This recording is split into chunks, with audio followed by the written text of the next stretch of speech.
What makes a good power system? Flashy moves? Elaborate incantations? The amount of decibels being produced? I think it's all about making sense within its own rules. Cause you can preach all you want about increased blood flow, elevated heart rate, and frequent gasping, but ain't no way that makes your equipment any harder.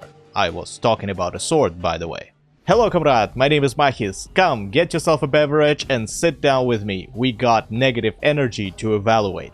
Let's start by giving this spectacular spectacle a brief rundown. What exactly is Jujutsu and what's with all these crazy terms? Seriously, innate curse technique, 3 words just to say superpower. Thank God for quirks from Hirakoshi and then from Togashi. I'm kidding, but in order to explain it, I will use simpler terms and there might be a spoiler or two. You've been warned.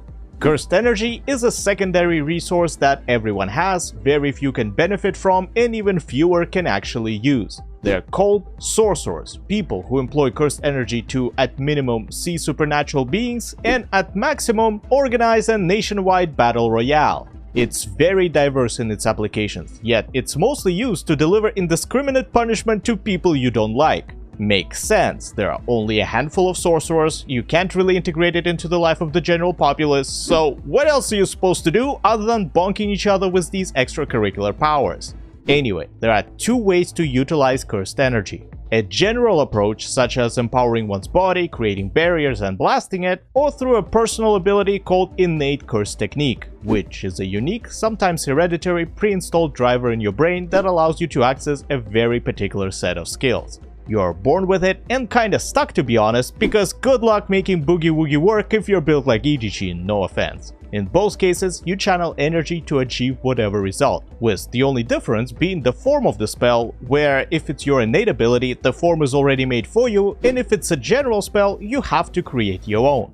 This is quite interesting, because if you look at this bell curve, Jujutsu Kaisen will fall right in the middle. On the right hand side, we have a spell casting system, where the magic happens through, well, spells that are made for a specific purpose. And the left hand side, which is a much more flexible system, where there are no incantations nor formulas and magic just flows avatar style. In this sense, Jujutsu Kaisen reminds me of Mushoku Tensei, Black Clover and such, where you can choose what type of magic to use in a given situation. However, this is a very superficial comparison because in Juju, the system is quite elaborate with literal layers of cursed energy proficiency. Speaking of which, in order to even begin to use it, one needs to learn how to control their emotions. And not just because you need to have a clear mind, focus and all that good stuff we see in almost every show, but because cursed energy comes from negative emotions, and if you let them run loose, you'll be expending said energy faster and losing control over it to the point of not being able to use it whatsoever. You have to pay attention to your and your opponent's negative emotions, since they're simultaneously a strength and a weakness. For example, one of the reasons Hanami was able to evacuate Jogo from being in the position most Gojo fans wish they were in is due to him temporarily removing all the hostility from Master and his student. Although, even if the school spin on emotions in combat sets Jujutsu Kaisen apart from most shows, I find it a bit inconsistent since the line between powering up and losing control is rather blurry. We often see characters getting quite emotional and still maintaining their sorcery, sometimes even improving it. As for the examples of the opposite, I can only think of the time Toro slapped some sense into Itadori during their fight with the Mother Nature Devil. Oh well, on to another interesting aspect of cursed energy that Hunter x Hunter and Fullmetal Alchemist enjoyers will find familiar. In order to gain something, one must offer something in return. There are at least 3 types of equivalent exchange here: a vow, a contract, and a heavenly pact. The first one is self-imposed and works exactly as Nen conditions. As long as I stand still, the golden statue claps cheeks harder.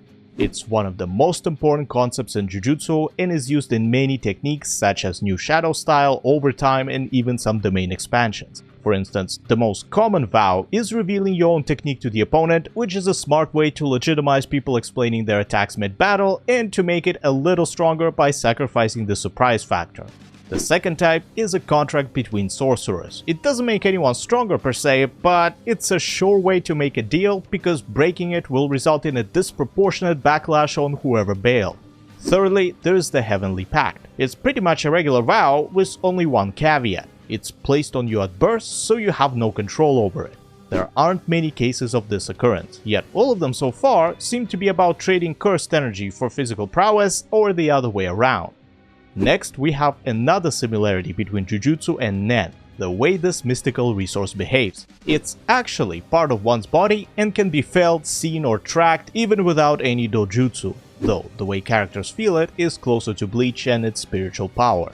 It flows within one's body, which is crucial to understand for its proper usage and ability to predict what others will do. Hunter x Hunter did it better in my opinion, as in both cases you can see what part of the body will be used to attack, yet Nen goes a step further and adds a risk element of reducing the defenses of everything else. Not to say that Sorcerers don't do that, it just was never explicitly shown, except for maybe when Choso saw Yuji's attack coming and defended it by hardening blood in that particular area. Actually, now that I think about it, Panda boosted his frontal defense against Mekamaru, and Toro dropped it completely to avoid becoming Hanami's personal flower garden.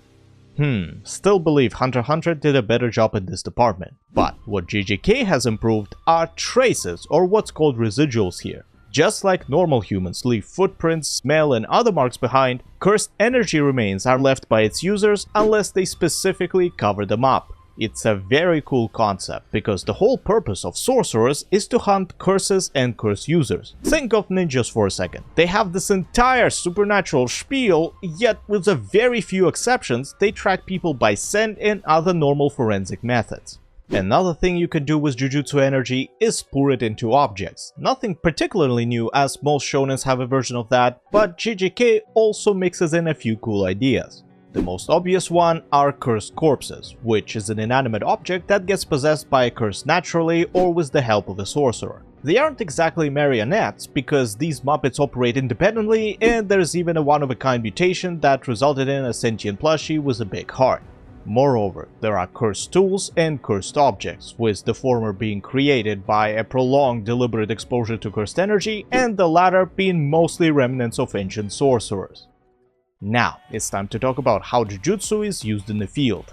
Yeah, I wasn't lying when I said that this power system is very elaborate, as all we did so far is establish what cursed energy is and what forms it takes. So, on to what I've already mentioned, general application and personalized application. No need to explain how it increases physical parameters like toughness, speed, power and so on. It works the same in almost every story. Here, you can also use it as a crude projectile to hit a target from a distance. However, I've never seen a sorcerer using it offensively, likely because it's a very inefficient way to use cursed energy.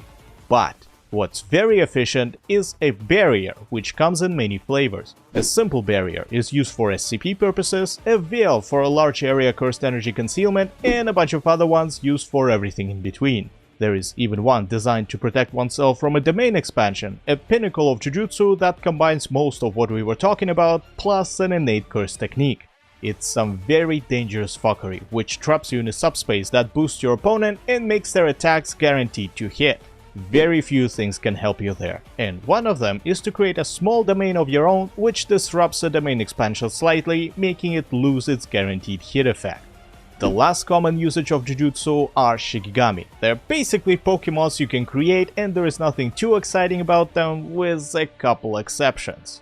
Finally, we get to the meat and potatoes of Jujutsu Kaisen, its various unique abilities. Don't be fooled though, they're deceptively nasty in terms of how much control you have over them. Very little, which is why sorcerers have to think outside the box to merge it with their fighting style and adapt it for each of their opponents. Consider innate curse technique as a weapon you are born with. You might get a beautiful Kriegsmesser or a no less beautiful squeaky hammer. You have to make it work in either case, because there is no exchange policy. What you do have though are several tiers of abilities within any given technique. Normal, extension, maximum output, and a supreme art. The terminology might be a bit off due to translation, yet it boils down to basic ability, more powerful version, maximum energy output, and big dick energy. Not everyone achieves the last two, but those who do, they aren't messing around. Although it's important to note that not having a super elaborate ability doesn't mean you have no chance against a powerful opponent. Take Toto. All he does is swap location and orientation of anything with cursed energy in his proximity. On paper, that's nothing to write home about until you see it in action, where this absolute gorgeous unit is able to give special grades a run for their money.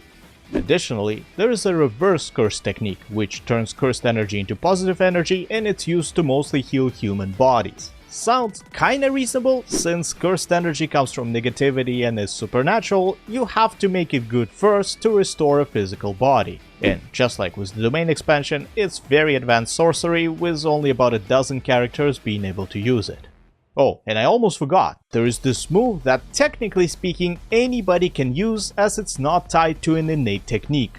Black Flash. In simple terms, it's a critical strike that has a 2.5 multiplier, except that you need both skill and a degree of luck in order to land it. Two reasons why this attack is so significant. Number one, it deepens your understanding of Jujutsu, making you a better sorcerer overall, as well as empowering your several subsequent attacks with a bit more oomph and a much greater chance of landing another Black Flash.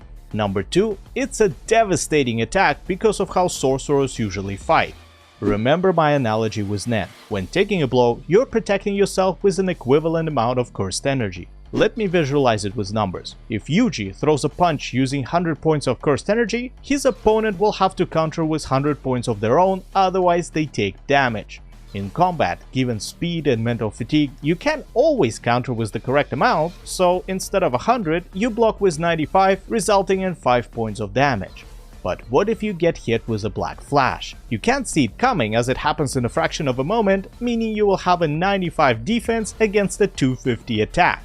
Now that's a lot of damage, and even though these numbers are an approximation, I hope this little display clarified why this move is so dangerous. Alright, time to compare it to some other shows. Obviously, it took a lot of inspiration from Nen, so it's reasonable to start here, considering Hunter x Hunter is already a benchmark when talking about anime power systems. It's actually somewhat close, and you've already heard the similarities I brought up in addition to some differences. They are both very creative systems that have a steep learning curve, which starts with the most basic shit everyone has to figure out and evolves into a diverse set of individual abilities where no two are alike. This is where JJK feels a bit inferior though, because like it or not, cursed energy has a great element of randomness. You either got an innate technique or you didn't, not to mention that some of them are way more broken than the others. In Hunter x Hunter, you do have a genetic lottery when it comes to your Nen potential, but you can create your own ability even if it doesn't suit you. Say you are an enhancer and you want a ranged attack. Totally doable, you'll just have to work harder and it won't be as powerful. Yo Mahis, what about specialists? They're also rare and can be totally broken. Good question. A specialist is indeed a luck thing, however, to say that it trumps everyone else just because they have a cool, otherwise unobtainable ability is incorrect, because there is always a caveat. Nen is rarely about overpowering, it's mostly about outsmarting. Take Hisoka and Castro. I honestly think that in a straight hand-to-hand, this menace to shonen protagonists loses, if not always, but most of the time, and the reason he was able to secure a W is the same reason why Gojo was sealed. Castro lost the mental battle. In Jujutsu Kaisen, combat certainly has the element of strategy, don't get me wrong, yet it feels a bit more power-based and even unfair, as a person without a technique is severely disadvantaged against a sorcerer who got lucky. Following Tagashi's work, there are some points of comparison to Naruto. Chakra also has some basic stuff and advanced in relation to one's elemental affinity.